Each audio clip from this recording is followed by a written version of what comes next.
Ir noslēgusies šī gada rudens sesija Saeimā. Šoruden saņēmām nopietnu signālu. Valdības plāns jau no nākamā gada sākuma samazināt reisu skaitu sabiedriskajam transportam par 16%, īpaši reģionos. Iesniedzām demisijas pieprasījumu satiksmes ministram Švinkam, bet Saeimas vairākums to neatbalstīja.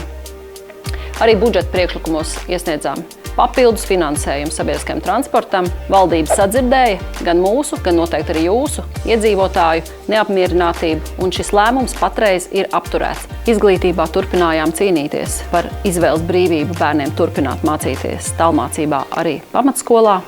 Ir panākts kompromiss, un vismaz daļai bērnu būs iespēja turpināt mācības ierastajā formā. Budžetā pieprasījām lielāku atbalstu profesionālajai izglītībai, iebildām pret kvantitatīvajiem kritērijiem privātskolām un aizstāvējām vienīgās vidusskolas novados.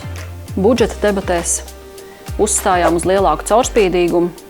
Iedzīvotājiem ir tiesības zināt, kā tiek tērēti miljardi. Nacionālā apvienība iesniedza vairāk kā 100 priekšlikumus par drošību, atbalstu ģimenēm, atbalstu reģioniem, kara nodevu, ar ko tiktu aplikti uzņēmēji, kas turpina sadarboties ar agresoru valstīm. Lielākā daļa priekšlikumu tika noraidīti, bet atbalstīts tika priekšlikums par finansējumu Nacionālo karavīru biedrībai un Lībiešu tautas namam. Mūsu pozīcija ir skaidra. Budžetam jāstiprina Latvijas drošība. Aktīvi turpinam strādāt arī migrācijas jautājumos. Cīnamies pret nekontrolētu migrantu pieplūdumu, īpaši Rīgā. Rīgas vicemērs Edvards Ratnieks ir panācis pastiprinātu kontroli. Pēc mūsu iniciatīvas Saeimā ir izveidota izmeklēšanas komisija, kas vērtēs imigrācijas regulējumu, kā Eiropas līmenī, tā arī Latvijā. Drošības jautājumos esam bijuši konsekventi. Rosinājām slēgt robežu ar Krieviju un gaisa telpu pierobežā.